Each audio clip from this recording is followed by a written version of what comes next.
분만을 하기 전에 이제 엄마들이 가장 걱정하는 게 이제 염려하는 게 이제 그런 여러 가지 개인적인 걱정은 뭐냐면 첫 번째 회음부 절개 꼭 해야 됩니까? 나중에 또 회복 속도가 또 느리고 이렇게 많은데 그게 걱정하는 거고 두 번째 출산할 때 관장 꼭 해야 됩니까? 나 그거 좀 이렇게 뭘요? 관장 예. 예, 좀 쑥스럽고 좀 그런데 그것도 걱정하게 되고요. 또 하나는 뭐냐면 무통조사.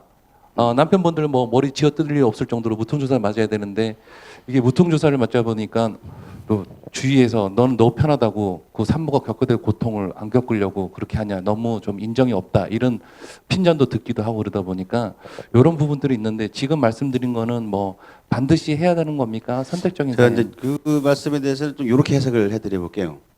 우리가 과거에는 출산을 하고 나면 따뜻한 방에 가서 이불을 둘러쓰고 땀을 빼야 됐죠. 그래서 다시 말하면 환자를 익혀버립니다. 왜 그러냐면 과거에는 회음절개도 안 하고 관장도 아무것도 안 했죠.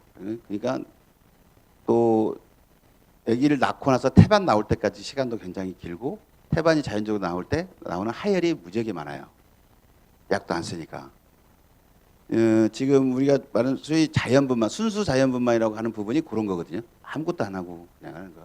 그렇게 되면 과거에는 피를 많이 흘리기 때문에 몸이 떨려요. 몸이 굉장히 빨리 떨립니다, 이게. 그런데 빈혈도 오고요. 그러면 노란해지죠. 그런 사람들이 겨울로 가정을 하면 문풍지 하나 있는데 속에 있어요. 그러면 그 사람들 과연 그냥 문풍지 안에다 놓으면 되겠습니까? 물을 끓여서 밑에다 방을 끓여서 거기다 올려놓고 문풍지로 돼 있는 방이지만 이불을 몇 개 수겹개를 해서 덮어야만이 그 사람이 살아납니다. 그래서 모성 사망률이 산후출혈로 인한 모성 사망률이 가장 많았던 시기가 과거예요. 그렇지만 지금은 그렇게 하지 않잖아요. 문화가 바뀌어가는 겁니다. 문화가 바뀌어가는 거예요. 그러니까 과거에는 그런 걸 할 필요가 없었고 할 줄도 몰랐죠. 그러니까 그냥 아기를 낳던 것이고요. 지금 이제 관장을 하냐 안 하냐 이것도 순수 자연분만이냐 아니면 이게 인도주의적인 차원에서 볼 거냐 그러니까 이건 굉장히 많은데 이건 선택사항이에요. 선택사항인데 아기가 나올 때 당연히 묻게 돼요. 그러니까 안 묻을 수가 없어요. 관장을 안 하면. 그리고 상처가 더 심합니다. 자꾸. 관장을 안 해놓으면. 물론 항생제도 쓰겠지만 그래서 나중에 보면은 이 항문 주위로 염증이 생겨서 굉장히 아린 그런 것도 있을 수 있고요.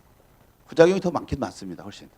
그리고 이게 제모나 이런 걸 안 하고 그냥 또 회음절개를 안 하고 나면 우리 한국 그 동양인의 특징이 뭐냐 그러면 파이버가 많아요. 파이버가. 미국 사람들에 비해서 미국 사람들은 근육이 많은데 우리나라는 파이버가 많아요. 그러니까 질겨요. 쉽게 표현하자면. 그리고 회음부가 짧아요. 그리고 아기 머리는 더 커요. 그러니까 실제로 낳을 때 걸리는 시간이 우리 이 산모들이 훨씬 더 우리 동양인들이 불리한 조건이에요. 머리는 크고 회음부는 짧고 단단할수록 다 터지는 거죠. 그러니까 뭐 초산모 뭐 회음절개 하지 말라 그러면 안 하겠지만 하지 말라고 그러면 안 해. 요즘에는 또 약이 있어요. 그 약이 있어서 그 약을 눌러주면 회음절개가 굉장히 적게 들어가고 뭐 태도 안 나게 적게 들어가고 이완을 시켜서 하는 그런 약도 있고 그래요. 그런 선택을 하시면 되는 건데 그래도 그런 상황에서도 의사 판단에 해줘야 이곳이 한 군데로만 나가면 괜찮을 것 같은데 쉽게 말하면 터진다고 그러죠. 터져버려요. 그러면 여러 군데로 나가게 되고 항문 쪽으로 나가게 되면 3도 혈상, 4도 혈상까지 이르는 경우가 있어서 그런 것을 이렇게 직업으로 삼는 사람 입장에서는 말리고 싶어요. 그냥 회음절개를 하고 한쪽만 하고 고통을 한쪽으로만 받고 나머지를 안 받는 게 좋겠다. 근데 둘째 날 때나 또는 셋째 날 때는 안 해도 되는 경우가 훨씬 더 많아요. 한번 늘어났던 거기 때문에 그러니까 초산모에 해당되는 내용이고요.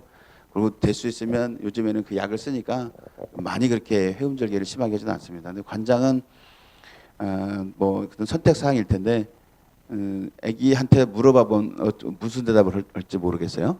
아기한테 너 똥 옆에 있는데 그냥 같이 묻고 나올래? 아니면 나 그냥 깨끗이 해놓고 그냥 네 얼굴만 나올래? 선택해라. 그러면 그렇게 생각해보면 답이 나오겠죠, 그죠? 그건 아기한테 물어보기로 하고 무통은 저는 개인적으로는 반드시 필요하다고 생각합니다. 무통분만이 보험으로 될 수 있게끔 한 장본이기 때문에 뭐 교양 있는 분만을 아까 잠깐 이야기했는데 옛날 같은 경우는 뭐 그 침대를 그냥 막 이렇게 막 들고 막 흔들고 그렇게 고통을 못 참아서 그런 분들도 막 계십니다. 그리고 아기를 낳고 나면 바로 재워야지 막 흥분해가지고 또 못하는 분들도 있고 그렇습니다. 근데 물론 이게 어느 정도 고통이 있어서 아기를 낳아야 그 아기를 바라보면 행복하다 이렇게 우리가 알고 있지 않습니까? 네, 그런데 실질로 아까 제가 말씀드린 대로 90% 이상이 다 울어요. 눈물이 나요. 무통을 했건 수술로 났건 그런 것과 연관될 것 같지는 않다. 그렇다면 과연 그렇게 고통을 받으면서까지 무슨 순례를 하는 것도 아니고 순례하는 사람들 아시죠? 그런 사람들처럼 그렇게 고통을 받고 아기를 낳아야 되냐? 그 얘기만 사랑스럽느냐는 거죠. 그러면 제왕절개한 사람들은 아기 잘 고통 모르니까 전혀 아기를 사랑하지 않는 거냐? 그건 아니지 않습니까? 이게 그런 부분에서는 무통분만을 하는 것이 저는 좋다.